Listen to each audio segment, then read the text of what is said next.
Ayer pasó una cosa muy curiosa en Buenos Aires. En Buenos Aires están empezando a despertar sobre la verdadera dimensión del quilombo que es Santa Fe. Y empiezan, yo reconozco en esto que creo que hay un alto nivel de desconocimiento del periodismo porteño.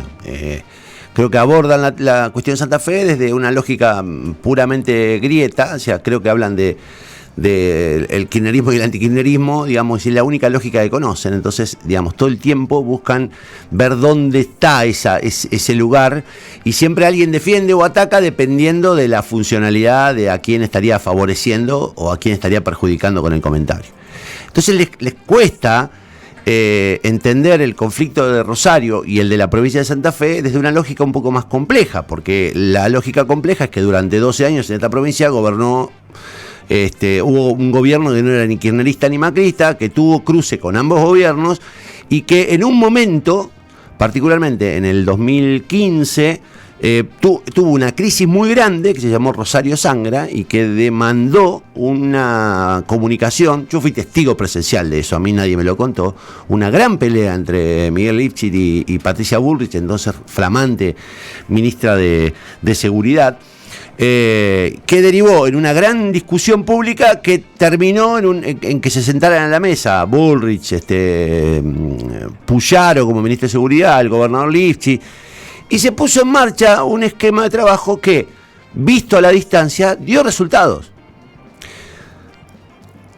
Ahora aparecieron los opinadores que en realidad no es el único factor, pero bueno, veamos si ese factor importa o no. Lo cierto es que entre 2015 y 2019, las estadísticas lo dicen, hubo una baja sostenida del crimen en Rosario.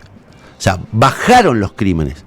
Estábamos en creo que 260, y el año 2019 terminó con 216 o 226, una cosa así. Que en términos porcentuales es una bajante del 30%. O sea, si eso se prolongaba en el tiempo, uno podía proyectar que podíamos seguir bajando la cantidad de crímenes. Si se seguía ese plan, había una bajante constante.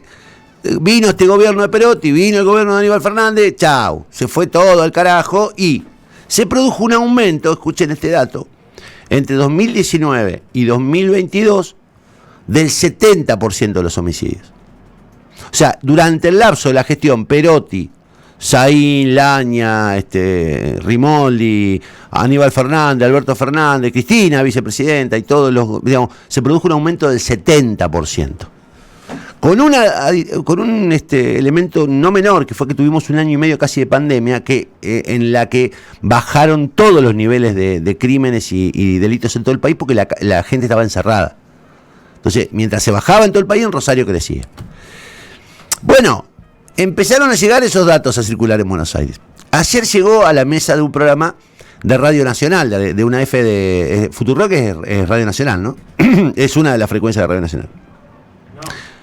Sí. No, son dos radios distintas. ¿Son dos radios distintas? Bueno, Futurock, no sé. Lo que es como REC. Bueno, el tema es que ese programa lo conduce Mengolini, que es una reconocida periodista con inclinaciones kirchneristas, que no tiene ningún tipo de cuestionamiento. Ahora, hay un periodista que empezó a bajar la data de lo que venía pasando en Santa Fe, y esto implicaba reconocerle a los adversarios. Y miren ustedes cómo el periodista avanza y cómo Mengolini y otro periodista que no conozco empiezan a relativizarlo desde argumentos absolutamente incomprensibles. Es interesante esto porque por fin alguien está poniendo el foco en eso, en que no es que Rosario tiene un problema que se arrastra de 30 años y que nadie hizo nada en el medio. Hubo mucha acción en el medio para bajar. Le costó mucho al gobierno de Wiener, le costó mucho al gobierno de Bonfatti. Ahora, cuando asume Lifchit, tiene recordemos, Bonfatti y Wiener con gobiernos kirchneristas, le costó mucho al gobierno socialista dar con una política de acción pública en seguridad como para bajar los niveles de violencia en Rosario, y comenzó a bajarlo. Entonces, hacer llegar esos datos a la mesa de una radio porteña o de un espacio de comunicación porteño, y escuchen cómo lo cuenta el periodista y cómo Mengolini empieza a relativizarlo, porque le incomodan los apellidos, básicamente. porque le incomodan los apellidos. Y además demuestra el alto nivel de desconocimiento que hay en el periodismo porteño. No saben, no conocen. Ojo, los entiendo. A mí me hablan en Paraná de lo que hace el ministro de Gobierno de Paraná. Yo no sé quién es el ministro de Gobierno de Paraná, de Entre Ríos. Entonces digo, seamos respetuosos del desconocimiento del otro porque tampoco tienen la obligación de conocer todo. Pero también que les explique a los porteños que a veces opinar desde Buenos Aires es muy diferente y puede impactar muy fuerte en una provincia que tiene su propia información y que debería ser abordado por los que la tienen. Este es un buen ejemplo, mire. En homicidios dolosos en Rosario, la cifra es mucho peor ahora que en el gobierno de Mauricio Macri barra Lifshitz. Sí, se está grabando. Pero durante el gobierno de Macri barra Lifshitz, Patricia Burri, ministra de Seguridad, Puyaro, ministro de Seguridad en Santa Fe, bajó la cantidad de homicidios dolosos un 28%. Ah, bajó respecto del periodo anterior a ellos.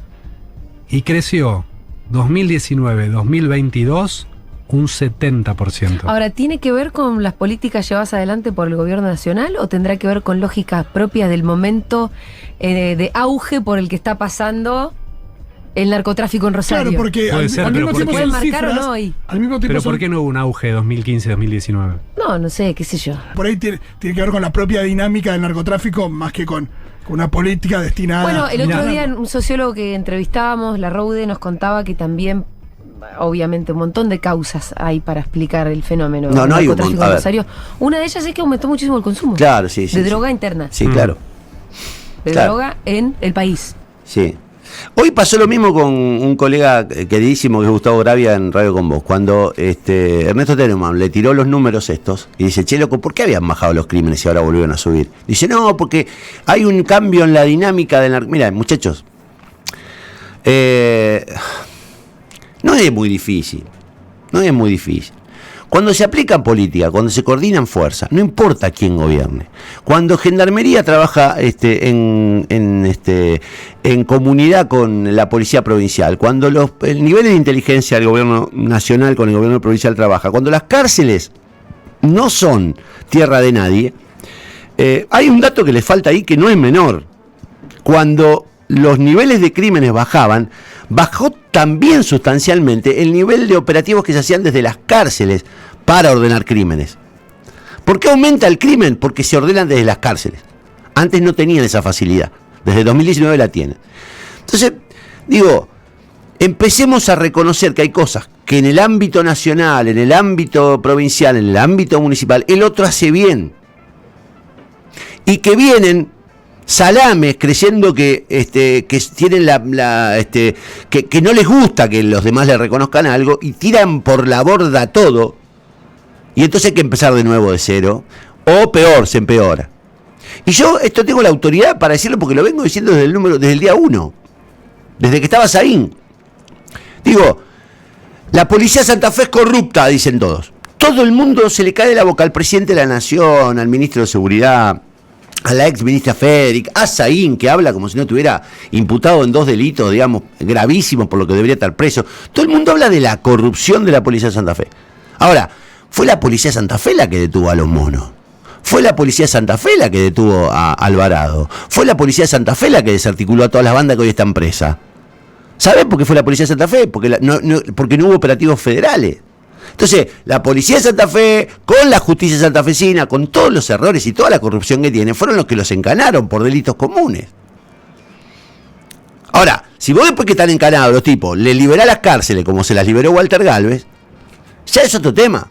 Pero pongamos el foco ahí. ¿Por qué no repiten lo que se vino haciendo con Bullrich y Puyaro y Lifshitz? Aunque te despierte, digamos, sarpullido los nombres.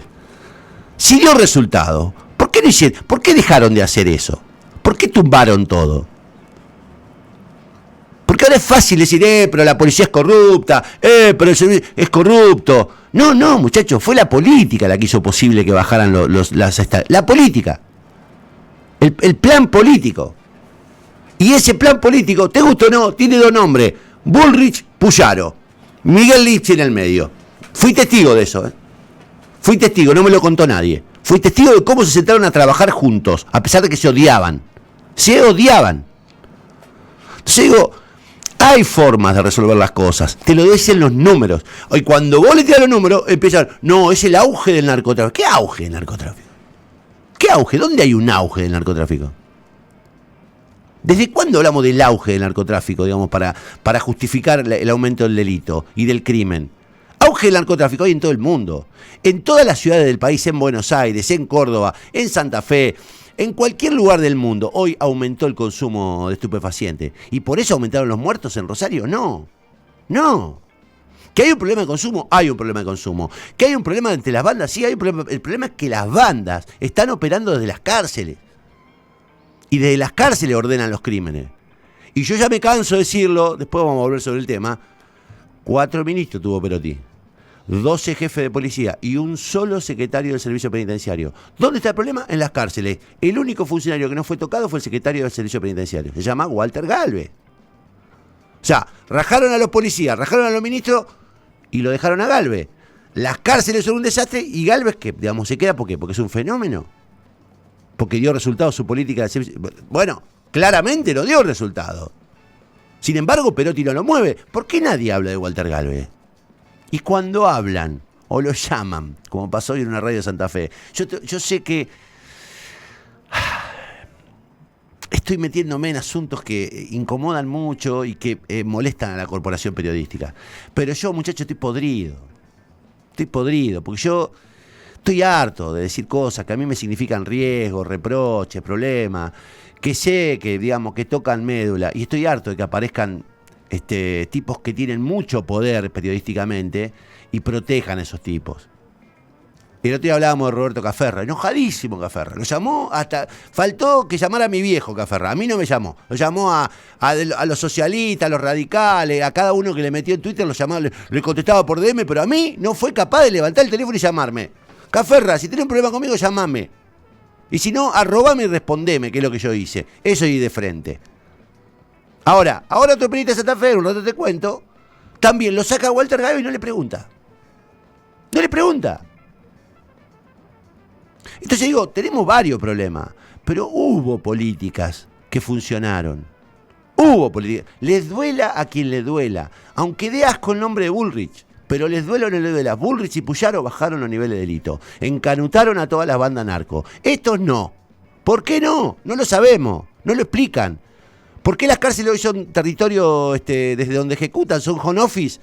Bueno, loco, pregúntenselo al responsable del servicio penitenciario, que es el mismo que desde que Perotti asumió como gobernador, el mismo que le festejó los 15 a la nena en el medio de la pandemia. Y tampoco lo echaron.